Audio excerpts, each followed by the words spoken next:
Hello everyone, कैसे हैं आप सब। एक बार पुनः शिव कोचिंग क्लासेस पर स्वागत है। उम्मीद करता हूं आप सब अच्छे होंगे, मस्त होंगे, बेहतर होंगे, आपकी पढ़ाई बेहतर चल रही होगी। बच्चों, त्रैमासिक परीक्षा 2024 की बात करें तो सितंबर में होने वाला है। अब बच्चों, यहां पर जो मैं पेपर लेकर आया हूं भौतिक शास्त्र का, वो सेट बी है 2023 का। अब आप लोगों को लगेगा कि सर इस पेपर को हम क्या करेंगे, तो भाई साहब आपको इसके सारे प्रश्न तैयार करना है, एक भी प्रश्न आपको छोड़ना नहीं है, क्योंकि मैं यहाँ पे ऑब्जेक्टिव आपको सॉल्व करा दूंगा और इससे आपको एक आइडिया लगेगा कि किस प्रकार से 2024 में जो त्रैमासिक परीक्षा होने वाला है उसमें एग्जाम में क्वेश्चन पूछे जाएंगे।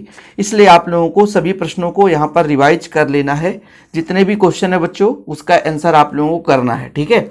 और जिन बच्चों ने अभी तक नोट्स नहीं लिया है तो नोट्स जरूर ले लें, क्योंकि शिव कोचिंग क्लासेस में पहली बार आए हैं तो फिजिक्स के लिए आपको नोट्स लेना है तो कॉन्टैक्ट नंबर है 9685299149। बच्चों, मात्र 100 रुपीज चार्ज लगता है, ज़्यादा है नहीं, मात्र 100 रुपये में ऑल चैप्टर के नोट्स मिल जाएंगे। इससे होता क्या है कि आप हर टॉपिक को जो भी क्वेश्चन रहेगा आप नोट्स के माध्यम से पढ़ सकते हैं। तो चलिए शुरू करते हैं बच्चों। सबसे पहले ऑब्जेक्टिव की बात करते हैं। दिया हुआ है निम्नलिखित में से सबसे अधिक आवेश कौन सा है, इनमें से आपको बताना है। कभी कभी आ जाता है न्यूनतम आवेश, लेकिन अभी यहाँ पर अधिकतम आवेश पूछ कर रखा है, तो आपका एक कूलाम जो आवेश है बच्चों वो अधिकतम आवेश होता है, ठीक है। एक कूलाम आवेश जो है वो आपका अधिकतम आवेश होता है। धातु का परावैद्युतांक कितना होता है बच्चों, तो धातु का परावैद्युतांक अनंत होता है। तो धातु का परावैद्युतांक क्लियर है, कितना होगा आपका, अनंत हो जाएगा। किसी विद्युत परिपथ या कुंडली में वैद्युत जड़त्व प्रदर्शित करता है, किसके द्वारा प्रदर्शित किया जाता है बच्चों, तो 100 प्रेरकत्व के द्वारा प्रदर्शित किया जाता है। फ्लक्स बंधता और धारा का अनुपात क्या है, तो ये प्रेरकत्व है बच्चों, क्या है, प्रेरकत्व है। वायु में स्थित एकांक धनावेश से निकलने वाले संपूर्ण विद्युत फ्लक्स की बात की जा रही है। तो चूंकि आप लोगों ने पढ़ा था कि Q/ε0 गुना होता है जो फ्लक्स होता है, अब एकांक की बात की जा रही है, यानी Q का मान 1 हो जाएगा तो 1/ε0 हो जाएगा। तो ऑप्शन नंबर ये हो जाएगा बच्चों, सेकेंड नंबर 1/ε0 हो जाएगा। विद्युत क्षेत्र की फार्मूला क्या होती है बच्चों, E बराबर होता है एकांक आवेश पर लगने वाला बल, बल का मात्रक हो जाएगा न्यूटन, और आवेश का होता है कूलाम, तो न्यूटन प्रति कूलाम हो जाएगा बच्चों, ठीक है। ओके, न्यूटन प्रति कूलाम हो जाएगा। इसके बाद चलते हैं बच्चों आगे, हम बात करते हैं यहाँ पर रिक्त स्थान में। देखिए, विद्युत धारिता का एसआई मात्रक होता है बच्चों फैरेड, आप लोग लिख लेना, विद्युत धारिता का एसआई मात्रक होता है फैरेड। आदर्श एमीटर, हाँ बच्चों, इसका मैं पीडीएफ टेलीग्राम में या फोटो टेलीग्राम में शेयर कर दूंगा।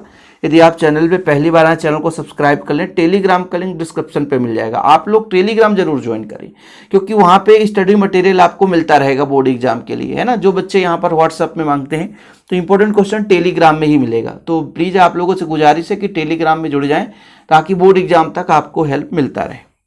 चलिए, यहाँ पर आदर्श मीटर का प्रतिरोध कितना होता है बच्चों, 0 होता है। 8 माइक्रोफेरेड धारिता वाले 8 संधारित्रों को श्रेणी क्रम में जोड़ा गया है। तो फिर इसका आंसर कैसे सॉल्व करेंगे, जानते हैं, इस तरीके से 1/8 धन 1/8, इसको 8 बार जोड़ेंगे बच्चों, तो आ जाएगा 8/8, कट जाएगा 1, आएगा आंसर, खत्म कहानी। इसका मान 1 हो जाएगा। तुल्य धारिता, किसी परिपथ में संयोजित प्रतिरोध का ताप बढ़ाने पर परिपथ में धारा का मान क्या होता है बच्चों, तो ताप बढ़ाएंगे प्रतिरोध कम हो जाएगा और धारा का मान बढ़ जाता है किसी भी परिपथ में।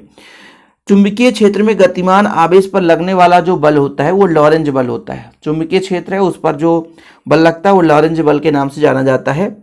अनुचुंबकीय पदार्थ की चुंबकीय प्रवृत्ति धनात्मक होती है, जो बच्चों आपका प्रतिचुंबकीय होता है उसका ऋणात्मक होता है। अनुचुंबकीय और लौह चुंबकीय की चुंबकीय प्रवृत्ति जो होती है वो धनात्मक होती है। इसके बाद सही जोड़ी देखिए, जो धारा घनत्व है बच्चों, धारा घनत्व क्या है, एक निश्चित क्षेत्रफल पर जो धारा का मान, एक निश्चित एरिया पर जो धारा का मान है वो उसका धारा घनत्व कहलाता है। एक निश्चित क्षेत्रफल पर जो धारा बहती है, यानी एक निश्चित एरिया पर कितना धारा बहता है, तो आई का हो जाएगा एम्पियर, ठीक है, और क्षेत्रफल का मीटर स्क्वायर, तो एम्पियर मीटर स्क्वायर, ये जो लास्ट में जी नंबर है बच्चों। आंतरिक प्रतिरोध का विमीय सूत्र बताना आप लोगों को। आंतरिक प्रतिरोध का विमीय सूत्र ये है mL² T⁻³ 1⁻²। चुंबकीय आघूर्ण, चुंबकीय आघूर्ण का एम्पियर मीटर स्क्वायर, चुंबकशीलता का न्यूटन प्रति एम्पियर स्क्वायर, ठीक है, न्यूटन प्रति एम्पियर स्क्वायर। विद्युत वाहक बल का ये विमीय सूत्र हो गया। चुंबकीय फ्लक्स का आपका हो गया टेस्ला मीटर स्क्वायर, ठीक है, टेस्ला मीटर स्क्वायर। कुछ का मात्रक दे रखा है, कुछ का विमीय सूत्र दिया है।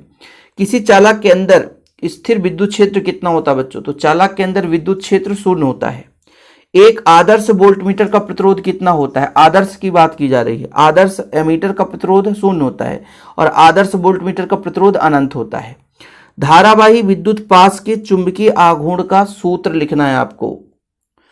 तो इसका यहाँ पे बच्चों मैं फार्मूला लिख देता हूं। एम चुंबकीय आघूर्ण जो होता है फेरों की संख्या पर डिपेंड करता है, धारा पर और एम्पियर पर। ठीक है, यदि मान लीजिए सदिश रूप में तो इस तरीके से होगा। विद्युत क्षेत्र में किसी कुचालक पदार्थ के प्रति एकांक आयतन में उत्पन्न द्विध्रुव आघूर्ण को ध्रुवीकरण या ध्रुवण भी जानते हैं। अब बच्चों एक चीज और है, जैसे चुंबकीय क्षेत्र में चुंबकन तीव्रता बोला जाता है। एक समान चुंबकीय क्षेत्र में चुंबकीय पदार्थ के एकांक आयतन में उत्पन्न चुंबकीय आघूर्ण को चुंबकन तीव्रता कहते हैं, एकांक आयतन पे जो चुंबकीय आघूर्ण होता है। लेकिन यहाँ पर विद्युत क्षेत्र की बात की जा रही है, ध्यान रखना। अगला प्रश्न बच्चों, किरचॉफ का प्रथम नियम किस संरक्षण पर आधारित है? तो ये बच्चों आवेश संरक्षण पर आधारित है। किरचॉफ का जो द्वितीय नियम होता है वो ऊर्जा संरक्षण पर आधारित होता है और पहला जो नियम है वो आवेश संरक्षण पर आधारित होता है। आपका पहला प्रश्न है विद्युत धारा घनत्व तो अदिश राशि है। गलत है, क्योंकि ये बच्चों सदिश है, इसलिए असत्य हो जाएगा। चालकों में धनावेश के कारण धारा प्रवाहित होता है, बिल्कुल असत्य है, क्योंकि भाई मुक्त इलेक्ट्रॉन के कारण धारा बहता है, इसलिए असत्य है। किसी चालक में इलेक्ट्रॉन का अपवाह चाल उसके तापीय चाल से अधिक होता है। गलत है, अपवाह जो अनुगमन वेग होता है वो एक औसत वेग होता है, लेकिन तापीय चाल थोड़ा सा अधिक होता है, इसलिए असत्य है। परिवर्तनशील चुंबकीय क्षेत्र में विद्युत क्षेत्र उत्पन्न करता है, बिल्कुल सत्य है। और एक समान विद्युत क्षेत्र में विद्युत द्विध्रुव का नेट बल 0 होता है, तो ये भी आपका सत्य है।